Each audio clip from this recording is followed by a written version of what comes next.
உங்களுக்கு சொந்த பணத்தை பேங்க்ல கொடுத்து அவன் தார 0.3% வருஷ வட்டிக்கு தருப்பீங்கன்னு சொன்னா அந்த வீடியோ ஃபுல்லா பாருங்க. இந்த கள்ள பேங்குகள்ற கள்ள ஷேடி பிசினஸ் உங்களுக்கு வழங்கணும்னு சொன்னா உங்களுக்கு சென்ட்ரலைஸ் ஃபைனான்ஸுக்கும் டீசென்ட்ரலைஸ் ஃபைனான்ஸுக்கும் வித்தியாசம் வழங்கணும். முதலாவது சென்ட்ரலைஸ் ஃபைனான்ஸ்னா ஒரு கம்பெனி என்ன பண்ணுவாங்கன்னு சொன்னா ஃபைனான்ஸ் ரிலேட்டடான விஷயங்களை மக்களுக்கு செஞ்சு கொடுப்பாங்க. உதாரணத்துக்கு பேங்க், நீங்க உங்களோட பணத்தை நீங்க அவங்கள்ட்ட கொடுத்து வைப்பீங்கன்னு சொன்னா என்ன ஒரு நம்பிக்கையில பத்திரமா வச்சுக்காங்கன்னா சொல்லி கொடுப்பீங்க.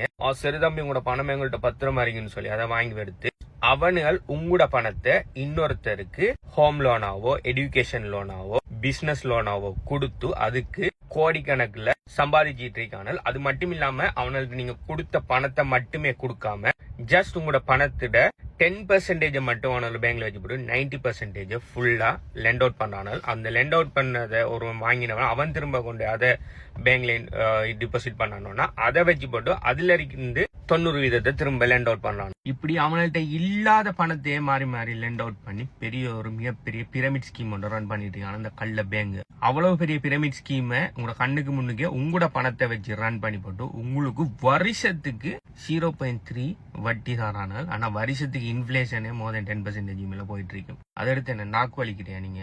இந்த கள்ள சென்ட்ரலைஸ் பைனான்சியல்ற இந்த கள்ளத்தனத்துல இருந்து வெளியால வரணுங்கிறதுக்கு உருவாக்கப்பட்டது இந்த டீசென்ட்ரலைஸ் பைனான்ஸ் சொல்றது. டீசென்ட்ரலைஸ் பைனான்ஸ்ல பாத்தீங்கன்னு சொன்னா மிடில் மேனை இல்லாம ஆக்கிட்டு இந்த பேங்க் மாதிரி இந்த லெண்டிங் கம்பெனிகள் மாதிரி இருக்கிற இந்த கள்ள கம்பெனிகள் எல்லாத்தையுமே இல்லாம ஆக்கிட்டு பிளாக் செயினை கொண்டு வந்து பிளாக் செயின்ல இருக்கிற யாரு வேணும்னாலும் இந்த பைனான்ஸ் விஷயங்களை செய்யலாம். அதாவது உங்கள்ட்ட கொஞ்சம் பணம் இருக்குன்னு சொன்னா நீங்க என்ன செய்யலாம், ஸ்டேக் பண்ணலாம். அந்த பிளாக் செயின் நெட்வொர்க்கிட பாதுகாப்புக்காக நீங்க ஸ்டேக் பண்ணலாம். உங்களுக்கு நல்ல ரிட்டர்ன் கிடைக்கும். வருஷத்துக்கு 5-10% எல்லாம் ரிட்டர்ன் கிடைக்கும். It depends on the network crowd. அப்படி இல்லையா ஈல் ஃபார்மிங் பண்ணலாம். ஈல் ஃபார்மிங் என்னன்னு சொன்னா நிறைய பேர் இப்ப சென்ட்ரலைஸ் எக்ஸ்சேஞ்சான பைனான்ஸுக்கு போய் ஒரு கிரிப்டோ கரன்சி ஒரு கிரிப்டோ கரன்சியை வாங்குறதுக்கு பதிலா அவங்க டீசென்ட்ரலைஸ் ஃபைனான்ஸ்ல வந்து அவங்கள்ட்ட இருக்கிற கிரிப்டோ கரன்சியை தந்துட்டு அவங்களுக்கு தேவையான கிரிப்டோ கரன்சியை வாங்கிட்டு போவாங்க.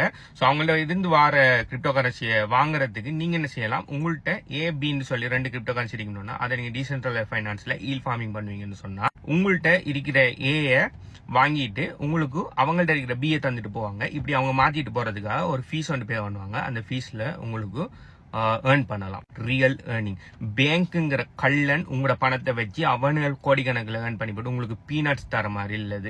நீங்க உங்களோட பணத்தை நீங்க டிரெக்டா ஏர்ன் பண்றதுதான் இந்த டீசென்ட்ரலைஸ்ட் ஃபைனான்ஸுக்குள்ள இருக்கிற இந்த டெக்ஸ்ல இருக்கிற ஈல் ஃபார்மிங்கிற விஷயம். அடுத்தது லெண்டிங் அண்ட் பரோவிங்க நீங்க பிளாக் செயின் கூட நீங்க டீசென்ட்ரலைஸ் ஃபைனான்ஸ்ல செய்யலாம். இது அப்படி பார்க்கணும்னா உங்கள்கிட்ட ஒரு கிரிப்டோ கரன்சி இருக்குது, ஓகே, உங்கள்கிட்ட இப்போ பிட்காயின் இருக்குதுன்னு சொன்னா உங்களோட பிட்காயினை போய் லெண்டிங் அண்ட் பரோவிங் பிளாட்ஃபார்ம்ல நீங்க கொடுத்து போட்டு நீங்க என்ன செய்யலாம், யூஎஸ்டிடியோ ஒரு கிரிப்டோ கரன்சி வாங்கலாம். இப்போ உங்களோட பிட்காயின் இருக்கு, உங்களோட பிட்காயின் விற்க விருப்பம் இல்லை, நீங்க லாங் டைம் பிட்காயின் வச்சிருக்கீங்கன்னு சொன்னா பிட்காயின் க்ரோ ஆக போகுது. ஆனால் உங்களுக்கு அவசரத்துக்கு ஒரு யூஎஸ்டிடி தான் வேணும்னா இல்லாட்டி ஏதாவது ஸ்டேபிள் காயின் தான் வேணும்னா நீங்க உங்களோட பிட்காயினை கொடுத்துட்டு நீங்க யூஎஸ்டிடியை வாங்கிட்டு வந்து அதை நீங்க பாவிச்சுட்டு அப்புறம் உங்களுக்கு தேவை முடிஞ்சது பிறகு அந்த யூஎஸ்டியை கொடுத்துட்டு அந்த பரோ பண்ணினதுக்குரிய ஒரு சின்ன ஒரு இன்ட்ரெஸ்ட் வந்து கொடுத்துட்டு வரீங்க. இதே இது லெண்டிங் அண்ட் பரோயிங் பிளாட்ஃபார்ம்ல நீங்க ஏதாவது ஒரு கொலாட்டரில் கொடுத்துட்டு, அதாவது ஏதாவது ஒரு கிரிப்டோ கரன்சி கொலாட்டரில் கொடுத்துட்டு நீங்க ஸ்டேபிள் காயினை வாங்குவீங்க.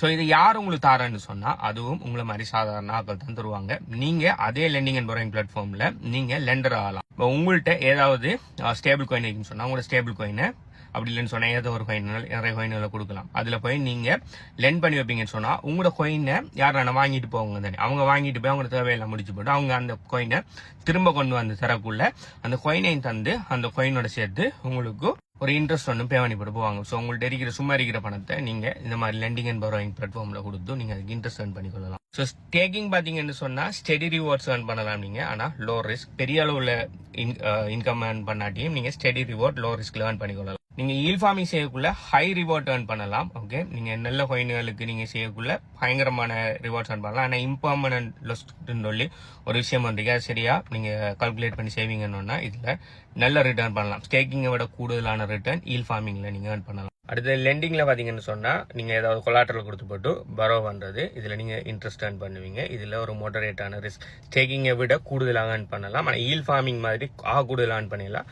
ஸோ அதனால இது மோடரேட் ரிஸ்க். ஓகே, ஸோ உங்களோட ஃபைனான்ஸை பாவிக்கிறதுக்காக நீ சென்ட்ரலைஸ்ட் ஃபைனான்ஸில் பாவிக்காம இதை மாதிரியான டீசென்ட்ரலைஸ் ஃபைனான்ஸில் பாவிக்கிறதால இருக்கிற பெனிஃபிட்கள் பார்த்தீங்கன்னு சொன்னா மிடில் மேன் ஒன்று இருந்துகிட்டு உங்களோட பணத்தை அதிகாரம் பண்ண முடியாது. இது எல்லாமே டீசென்ட்ரலைஸ்டா நடக்கிறது. அதனால உங்களோட ஓன் மணியை நீங்க யாருக்குமே தேர்ட் பார்ட்டிக்கு ஒரு கமிஷன் ஒன்று கொடுக்காம மொத்தமாவே நீங்க ஏர்ன் பண்ணக்கூடிய ஒரு வசதி இருக்குது இந்த டீசென்ட்ரலைஸ் ஃபைனான்ஸில். இது உங்களோட பணத்தை நீங்க ஏதாவது தப்பு செஞ்சிட்டீங்க அப்படி நீங்க சோஷியல் மீடியாவில் எதுனால ஒரு சொல்லக்கூடாத ஒரு விஷயம் உண்டு அந்த எலைட்ஸ்களுக்கு எதிராக சொல்லிட்டீங்கன்னு சொன்னா உங்களோட ஃபண்ட்ஸ்களை ஃப்ரீஸ் பண்றது, உங்களோட ஃபண்ட்ஸை தரமாக்குறது, அந்த மாதிரி விஷயம் எல்லாம் டீசென்ட்ரலைஸ் ஃபைனான்ஸ் இல்லை. உங்களோட ஃபண்ட் உங்களோட கண்ட்ரோல்ல இருக்கு, உங்களோட வாலெட்ல இருக்கு. இதுதான் Web3 மூலமா தான் இது எல்லாத்தையுமே நீங்க கனெக்ட் பண்ணி Web3 வாலெட் மூலமா தான் எல்லாம் செய்வீங்க. அதனால உங்களோட Web3 கண்ட்ரோல் உங்களோட கையில இருக்கும். இது யாருமே உங்களோட ஃபண்டுக்கு கண்ட்ரோல் இல்லை. உங்களுக்கு ஸ்டெடியான க்ரோத் வேணும்னு சொன்னா ஸ்டேக்கிங் பண்ணுங்க. உங்களுக்கு ஹை ரிஸ்க் ஹை ரிவார்ட் வேணும், நீங்க ரிஸ்க் எடுக்க தயார்னு சொன்னா ஈல் ஃபார்மிங் பண்ணுங்க. ஒரு ஸ்டேபிளான மாடரேட் ரிஸ்கோட ஏர்ன் பண்ணணும்னு சொன்னா நீங்க லெண்டிங் அண்ட் borrowing பண்ணி நீங்க ஏர்ன் பண்ணலாம். இவ்வளவு காலத்துக்கு இப்படியான ஆப்ஷன்கள் இருக்குன்னு தெரியாம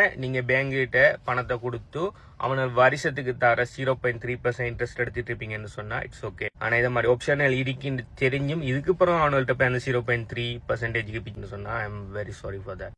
இந்த ஸ்டேக்கிங் எப்படி பண்றது, இந்த ஈல் ஃபார்மிங் எப்படி பண்றது, இந்த லெண்டிங் எப்படி பண்றதுன்னு சொல்லி மேலே டீடைல்ஸ் வேணும்னு சொன்னா HBU கிரிப்டோ கரன்சி கோச்சிங் ப்ரோக்ராம்ல இது எல்லாத்தையுமே நான் டீச் பண்ணிருக்கிறேன். தேவையான ஆட்கள் போய் படிச்சு கொள்ளுங்க. சம்பந்தமான மேலே டீடைல்ஸ் வேணும்னு சொன்னா அந்த வீடியோக்கு நீங்க பாக்குற டைமுக்கு எத்தனை லைக் இருக்கீங்கிறத கீழே கமெண்ட் பண்ணுங்க.